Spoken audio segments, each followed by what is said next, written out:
how Algeria celebrated its qualification for the 2010 FIFA World Cup, the first to be held on African soil.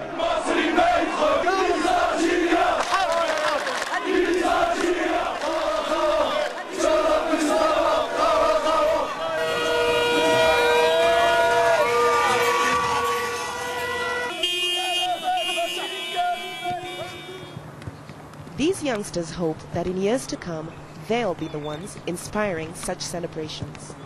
They are all 11 years old and live and train full-time at the Paradou Football Academy in the Algerian capital, Algiers.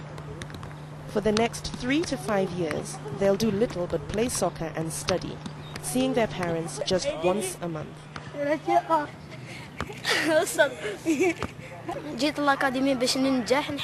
I came to the academy to succeed, and because this was my parents' dream. They told me that I will succeed with the will of God. I hope that one day I'll play for a famous team in Europe and also in Algeria's soccer team. I am at the academy to make my dream of becoming a famous soccer player come true. I really hope I'll make it as a footballer. I also want to play in our national team in order to honor the colors of our flag, and I want to play abroad. My favorite soccer player is Cristiano Ronaldo.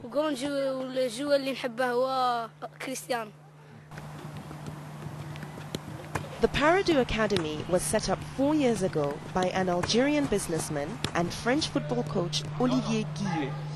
They choose 15 boys from all over the country and then train them to club level. Guillou has already set up a similar academy in Ivory Coast, and his past graduates include Emmanuel Eboué, who plays for Arsenal, and Barcelona's Yaya Touré. Donne, voilà. Jouez. Tout de suite. Oui, mais c'est pas juste, hein. Voilà. Oui. Non, Shaïba, sors de là, t'es trop près. Tu amènes tous les défenseurs là-bas. Le but de cette académie, c'est de former des jeunes footballeurs. The aim of this academy is to train young Algerian football players in order to provide Algerian football with quality players who are of international standard, so that the national team can benefit from this and be able to compete with the great footballing nations in any competition, whether it's the African Cup of Nations or the World Cup. Algeria's last international victory was in 1990, when they won the Africa Cup of Nations, but they didn't qualify for the World Cup that year, losing out to arch-rivals Egypt. That rivalry continues until today, and the match that won them a place in the 2010 World Cup was particularly sweet for being against Egypt, even if the qualifiers were marred by violence. When the team returned to Algiers, their tour bus was besieged by fans. For many here, just qualifying after years of civil war was a victory in itself.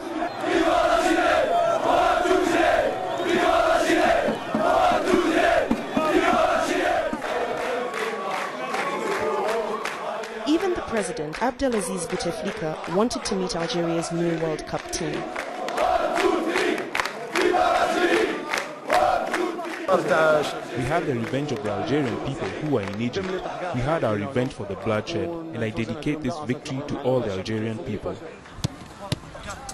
Now they have to get past teams like England and the USA if they're going to make it past the group round. This is the team that was knocked out in the semi-finals of this year's African Cup of Nations, so they know it's going to be no easy feat.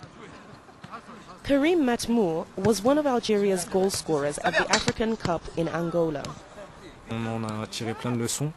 We learned plenty of lessons from the African Cup. We are trying to progress, and especially in our case, it was good experience because we are a young team. There's no one on our team who's played in a World Cup before. We are stockpiling our experience, and yes, hopefully, we will reap the benefits. Algeria's coach is Rabat Saadane. Si on est là, l'équipe d'Algérie a été absente pendant 24 ans. The Algerian soccer team has been absent for 24 years. I think that the most important thing now is that Algeria is back on the international stage, and also that the country will be represented with dignity during this World Cup and will put in an honorable performance. We will try to play a high level of soccer, an efficient game, both in our defending and our attacking.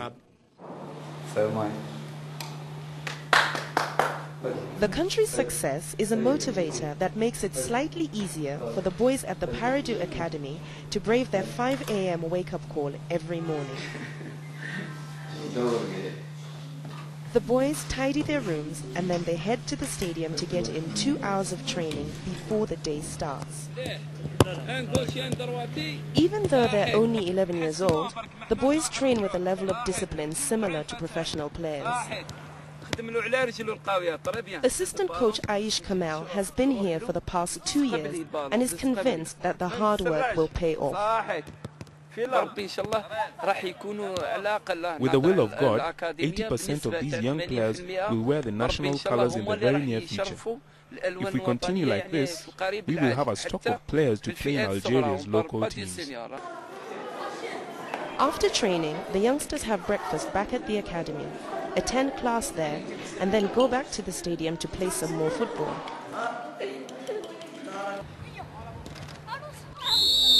Every weekend, they play their fixtures against other clubs to test their skills, mostly against older players.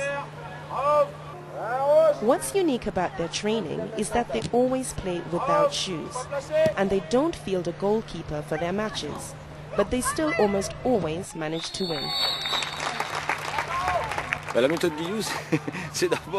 Guillot training method is first of all to do all the training with the ball. We don't do physical training, although they are actually doing it without realizing it. Secondly, we ask the children to enjoy training and respect the game, and also to show a little creativity and imagination, but especially to enjoy themselves. We train them without shoes because some of the younger players weigh 27 kilograms, so if we had 200 grams per foot, they play more slowly.